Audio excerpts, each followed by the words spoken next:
പെട്ടെന്ന് വാ, കീടവാസ പുതിയ ഐറ്റംസ് ആയിട്ട് വന്നിട്ടുണ്ട്. സൂര്യനിൽ നിന്ന് ഗർഭം ഉണ്ടാക്കാൻ പറ്റുകയെന്ന് പറഞ്ഞു കഴിഞ്ഞാ സൂര്യനിൽ നിന്ന് ഗർഭം ഉണ്ടാക്കാൻ പറ്റുകയെന്ന് പറഞ്ഞു കഴിഞ്ഞാ ഗുരുജി എനിക്ക് പറഞ്ഞു തന്നിട്ട് മതി. പൊന്നോ, ഇതെങ്ങനെ സാധിക്കുന്നു? ആണുങ്ങളെ കണ്ട് പഠിക്കച്ചാ പറഞ്ഞു തന്നിട്ട് മതി. ചോദിക്കണെന്നൊരു കുട്ടീനെ ഉണ്ടാക്കാന്ന് പറഞ്ഞാൽ അതൊരു വലിയൊരു പ്രോസസ്സാണ്. കുട്ടീനെ ഉണ്ടാക്കാന്ന് പറഞ്ഞാൽ അതൊരു വലിയൊരു പ്രോസസ്സാണ്.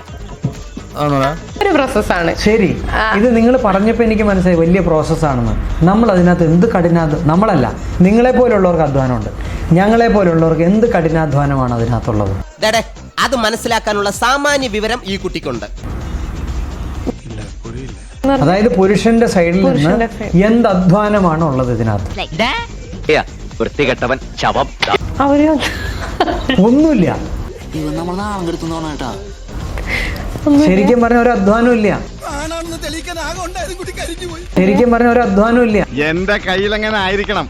മിനിമം ഒരു 500 ഡൈവേഴ്സ് കഴിഞ്ഞ് പിറ്റേ ദിവസം പെറ്റണിട്ടാണ് നമ്മൾ ആസ്വദിക്കുന്ന കൂട്ടത്തിൽ അബദ്ധത്തിൽ സംഭവിച്ചു പോണത്.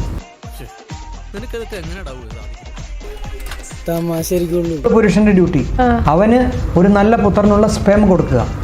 അതോടെ അവന്റെ ഡ്യൂട്ടി തീർന്നു.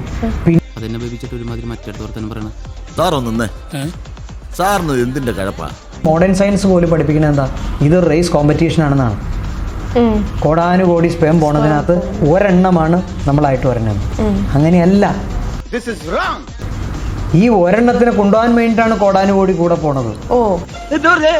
നമ്മളെങ്ങനെയാണ് നമ്മളൊരു മകളെ കല്യാണം കഴിച്ചു കൊടുത്തും വിടുമ്പോൾ 100 കണക്കിന് ആൾക്കാർ ചെറുക്കൻ്റെ വീട്ടിൽ പോകും അല്ലേ? എന്നിട്ട് പെണ്ണിനെ മാത്രം അവിടെ നിർത്തിയിട്ട് നമ്മൾ തിരിച്ചു വരിക അല്ലേ? ഇത് തന്നെയാണ് അവിടെ നടക്കുന്നത്.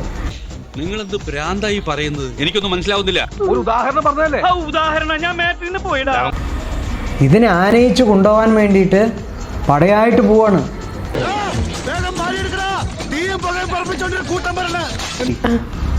ഇതൊന്നും നമുക്കറിയില്ല. അപ്പൊ ഈ ഇവരോട് പോയിട്ട് ഞാൻ സൂര്യനിൽ നിന്ന് എങ്ങനെ കുട്ടി ഉണ്ടാവും എങ്ങനെയാ പറഞ്ഞു കൊടുക്കണത്? ഒരു കുട്ടി ഉണ്ടായിട്ട് അതിന് നടക്കുമ്പോൾ മോന് വളർത്തേണ്ട എങ്ങനെയാന്ന് പോലും അറിയില്ല നമുക്ക്. ശരിയാണോ? ജന്മം നൽകേണ്ട എങ്ങനെയാണെന്ന് അറിയില്ല. ഇവരോടാണ് ഞാൻ പറയുന്നത് സൂര്യനിൽ നിന്ന് കുട്ടി ഉണ്ടാവുമ്പോൾ വിശ്വസിക്കണമെന്ന്. സാധ്യമാവില്ല. അവർ വിശ്വസിക്കൊന്നുമില്ല. നിങ്ങൾക്ക് താല്പര്യം ഉണ്ടെങ്കിൽ വിശ്വസിച്ചോ. ഇതിൽ നിന്ന് കുട്ടി ഉണ്ടാവുമെന്ന് പറയുന്നത് സത്യം തന്നെയാണ്, നുണയല്ല. നോക്കി ഗർഭമുണ്ടാക്കുന്ന ജാതിയാണ് സത്യം. പറയണ്ടായിരുന്നു. എന്താന്നറിയില്ല, കഴിഞ്ഞ പ്രാവശ്യത്തെ അത്രക്ക് അങ്ങോട്ട് മുഴക്കം ഉണ്ടായില്ലേ എന്നൊരു സംശയം. അപ്പൊ എങ്ങനെയാ, എല്ലാരും ഇവിടെ തന്നെ കാണൂലല്ലേ?